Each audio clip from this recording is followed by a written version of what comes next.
guys, so the vintage recipe that I selected by random was potato rolls. And on the card it says they stay good for 1 week in the fridge. And I'm assuming that means the uncooked dough. On the card it says that we'll need 1 package of dry yeast, which is about 2 1/4 teaspoon, 1½ cup of warm water, 2/3 a cup of sugar, 1½ teaspoon of salt, 2/3 cups of shortening, which we'll use unsalted butter instead, 1 cup of lukewarm mashed potatoes, 2 eggs, 5 cups of plain flour, I'm guessing that's all purpose, or 6 cups, she says. So the first thing I'm gonna do is just make some mashed potatoes. It doesn't say whether it's prepared mashed potatoes or just simply boiled and mashed potatoes, but I guess I'll just have to decide for myself since it doesn't specifically say. So I'm just gonna make some boiled potatoes and mash them. And here I have some washed and dried potatoes, and I'll just go ahead and start peeling those and we'll get those prepared to go boil.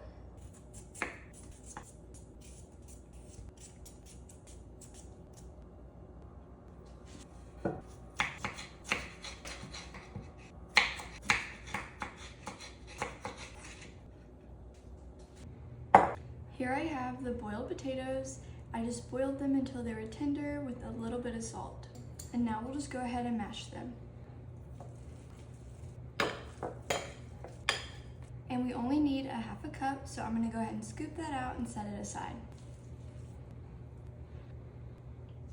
Now we're gonna move on to take care of our yeast mixture.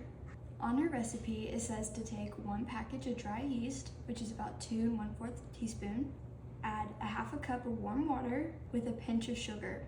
And she says to put it in at least 1 quart jar as it will rise fast. So here I have a 1 quart jar, and actually it's an old jar, it has an old label on it, but it works fine. We're gonna go ahead and do that.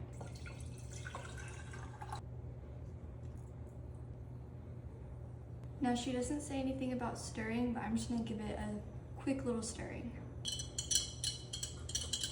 We're gonna let this set for 5 to 10 minutes. We just wanna see the foam, and of course we'll see it rise a little bit.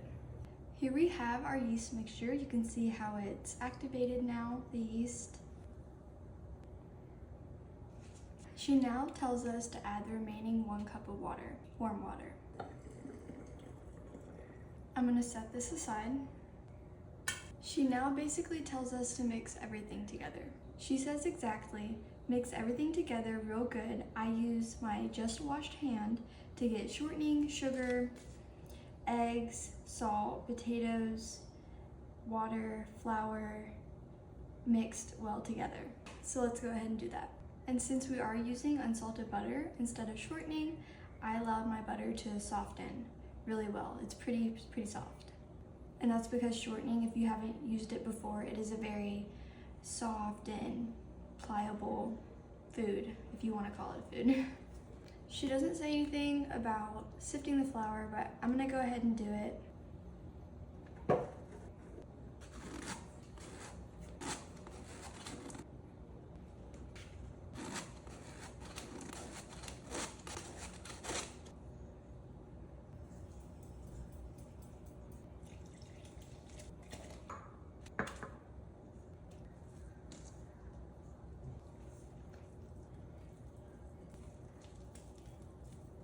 I did use only 5 cups of flour, and if you remember, she said or 6.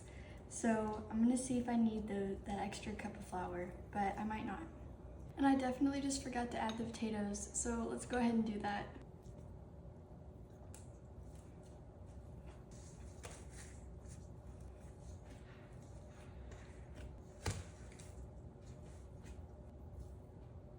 I actually ended up only using the 5 cups of flour.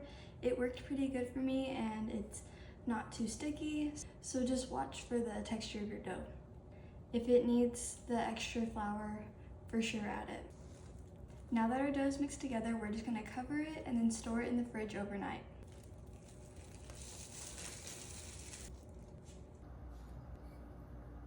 Here I have our dough that's been sitting in the fridge all night long.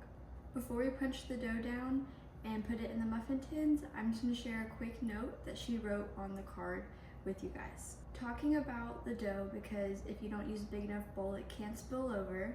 She says, I use the lid of a cake carrier and have to punch down the dough sometimes to keep it from coming over the edge and making a mess. And then, as I just said, it's now ready. She says, we'll be ready to punch down and put in muffin pan to rise 1.5 hours. So that's what we're gonna do now. I'm just gonna grease my muffin tin with a little bit of butter.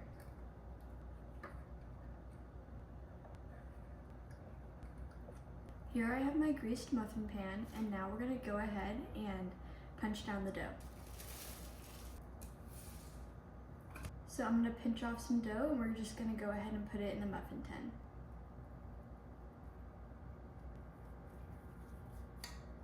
Here I have the little ball of dough. It's about 1 inch or 1.5 inches wide.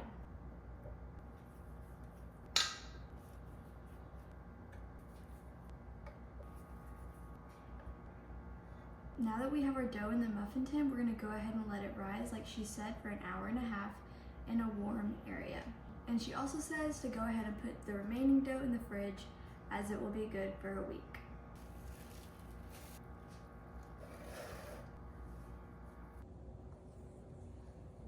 It's been 1.5 hours and we can see that they've risen a bit. She now says, bake at 400 degrees in the oven until good and brown. She also puts a note on there and says, it is real easy to double and still real good.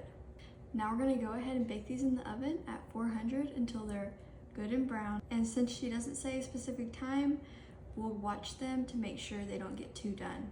And I'll let you know how long mine take. And here we have our potato rolls. I left mine in for about 19 minutes and I'd say they're pretty done. They look brown like she said on the recipe. But anywhere between 18 to 20 minutes I think is a really good time. But obviously if you make them bigger rolls, maybe do it a little bit longer, up to maybe 25 minutes max, depending on the size of course. Thank you guys for watching. If you happen to like this video or found it interesting, go ahead and give it a thumbs up and don't forget to subscribe so you don't miss any future content. If you have any comments or questions, go ahead and leave those in the comments section below. Bye y'all.